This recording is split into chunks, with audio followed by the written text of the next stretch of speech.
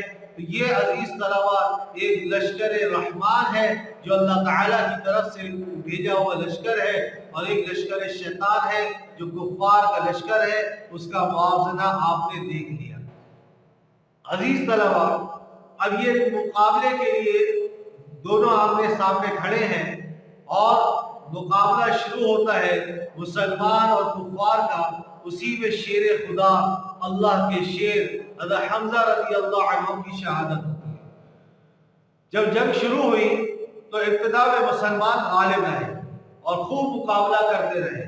کفار کے 22 سردار مارے گئے، بڑے بڑے سردار 22 سردار مارے گئے اور کچھ مسلمان بھی شہید ہوئے. مقابلہ ہوتا رہا اور مجاہدین نہایت بہادری سے لڑتے رہے. انہی میں حضرت حمزہ رضی اللہ عنہ جو حضور علیہ السلام کے چچا تھے، دونوں ہاتھوں سے تلوار چلاتے کفار کی صفوں کو الٹ رہے تھے. دونوں ہاتھوں سے تلوار چلا رہے تھے اور کفار کے لشکر میں گھستے جا رہے تھے.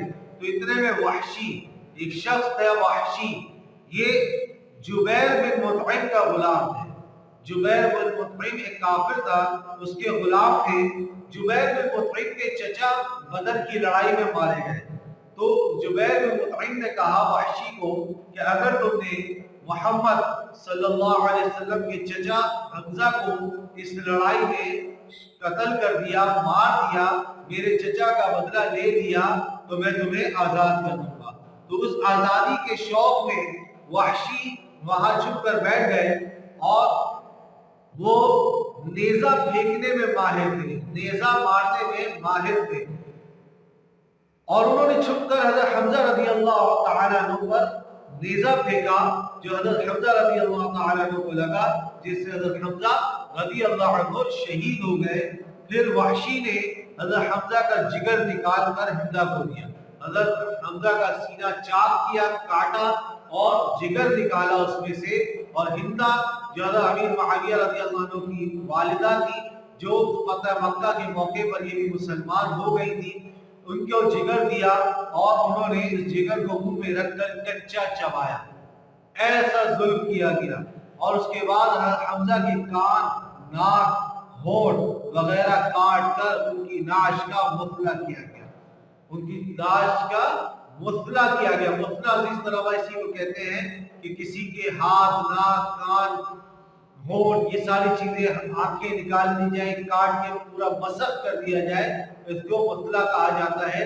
تو حضرت حمزہ رضی اللہ تعالیٰ عنہ کا اس طرح مثلا کیا گیا. لیکن مسلمان کامیاب ہو رہے تھے. چند مسلمان شہید ہوئے، 22 کفار کے سردار مارے گئے اور یہاں درے پر مجاہدین کھڑے ہیں. لیکن جب یہ کافر بھاگتے ہیں اور شکست کھاتے ہیں تو مسلمان یہ درے سے مجاہدین ہٹ جاتے ہیں. تو وہ واقعہ کیا ہوا؟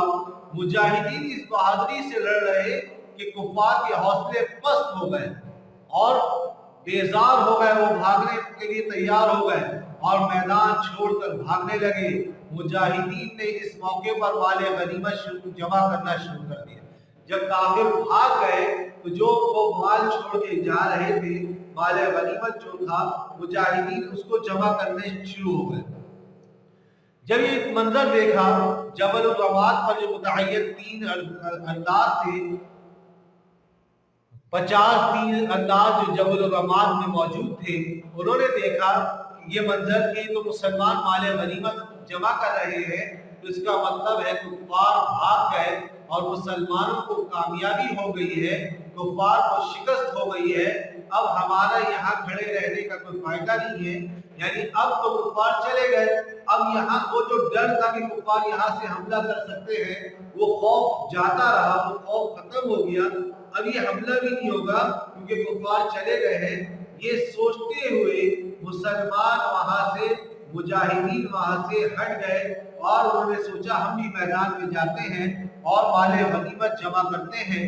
لیکن حضرت عبداللہ ابن جبیر رضی اللہ عنہ جو ان کے سربراہ تھے، انہوں نے ساتھیوں کو حضور صلی اللہ علیہ وسلم کا ارشاد یاد دلایا کہ حضور نے فرمایا تھا کہ شکست ہو یا کامیابی، یہاں سے ہٹنا نہیں ہے، لیکن وہ سمجھے کہ اس ارشاد کی جو اصل منشا تھی وہ اس وقت تک کی جب تک کافر یہاں موجود تھے. اب تو کافر چلے گئے, اب تو کوئی مقابلے کی بات ہی نہیں. تو اس وجہ سے انہوں نے سوچا کہ اب تو ہٹ جانا کوئی مسئلہ نہیں ہے, اس لیے وہ لوگ چلے گئے.